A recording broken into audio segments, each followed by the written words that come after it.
ఇప్పుడు ఎంత దారుణం అంటే హోంమంత్రి గారి సొంత నియోజకవర్గంలో కూడా మహిళల రక్షణ, బాలికల రక్షణ గాలికి వదిలేశారు. అక్కడ కూడా మహిళలకి, బాలికలకి రక్షణ లేని పరిస్థితి స్పష్టంగా కనిపిస్తూ ఉంది. పాయకరావుపేటలో ఒక దళిత మైనర్ బాలిక మీద జరిగిన సంఘటన నిజంగా చాలా హేయమైనది. హోంమంత్రి గారి సొంత నియోజకవర్గంలో ఇలాంటి సంఘటన జరిగింది కాబట్టి ఆ సంఘటన బయటకు వస్తే ప్రభుత్వానికి, హోంమంత్రి గారికి చెడ్డ పేరు వస్తుంది అని చెప్పి దాన్ని తగ్గించడానికి ప్రయత్నిస్తూ ఉన్న విషయం స్పష్టంగా కనిపిస్తూ ఉంది.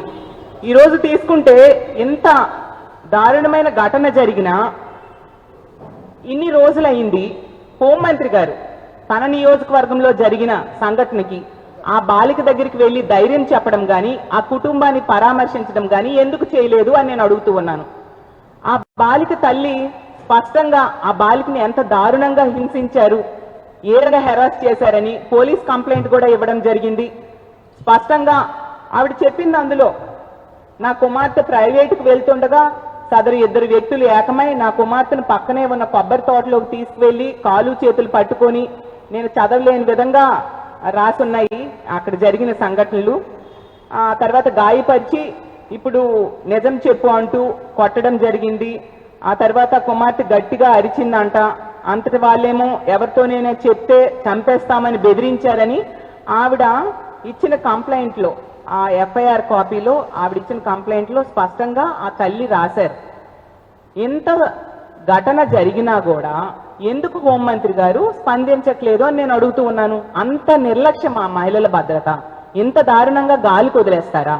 అంటే ఈవిడ సింగపూర్ ట్రిప్పులకు వెళ్ళడానికి టైం ఉంటుంది, క్రికెట్లు ఆడడానికి టైం ఉంటుంది, మ్యూజికల్ నైట్స్కి అటెండ్ అవ్వడానికి టైం ఉంటుంది, డ్రామాలకి చూడడానికి వాటికి అటెండ్ అవ్వడానికి టైం ఉంటుంది, అలాగే వాలీబాల్లో ఆడడానికి టైం ఉంటుంది, అలాగే కబడ్డీలో ఆడడానికి టైం ఉంటుంది. కానీ తన సొంత నియోజకవర్గంలో ఇంత దారుణమైన సంఘటన జరిగినా కూడా కనీసం వెళ్ళి ఆ కుటుంబానికి ధైర్యం చెప్పడానికి కానీ, ఇలాంటి సంఘటనలు మళ్ళీ జరగకుండా తప్పు చేసిన వాళ్ళకి కఠినంగా శిక్షించాలని యాక్షన్ తీసుకోవడానికి, అలాంటి ఆర్డర్స్ పోలీసులకు ఇవ్వడానికి కానీ, దీని మీద కనీసం స్పందించడానికి కానీ హోంమంత్రి గారికి టైం లేకపోవడం నిజంగా చాలా దురదృష్టకరం.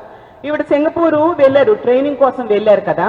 అంటే ఈవిడ చేస్తున్న బిహేవియర్ చూస్తూ ఉంటే మరి సింగపూర్లో ఈవిడ ఏం నేర్చుకున్నారు? మహిళల మీద, ఆడబిడ్డల మీద అఘాయిత్యాలు జరిగితే పట్టించుకోకుండా తిరగమని చెప్పారా నేను అడుగుతూ ఉన్నాను హోంమంత్రి గారికి.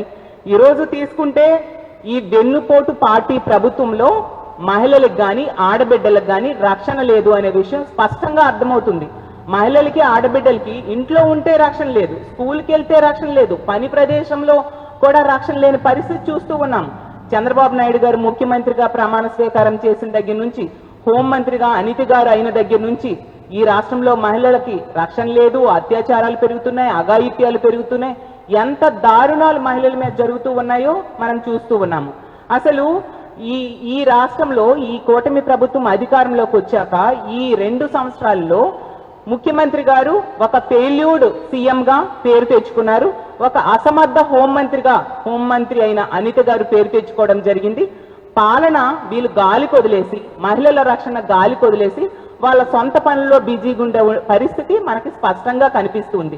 ఇదేదో నేను చెప్పడం కాదు, ప్రభుత్వము తమ సొంత సర్వేలోనే ఈ విషయం ప్రజలే చెప్పిన విషయం మనం చూడొచ్చు. ఎందుకంటే మన కలెక్టర్స్ కాన్ఫరెన్స్ జరిగింది, అందులో 21 జిల్లాల్లో మహిళల మీద జరుగుతున్న నేరాలు విపరీతంగా పెరిగిపోయాయని, ప్రజలు అసంతృప్తితో ఉన్నారని ఆ సర్వే రిపోర్ట్లో తేలిందనే విషయం కలెక్టర్ కాన్ఫరెన్స్ లో తెలిసింది.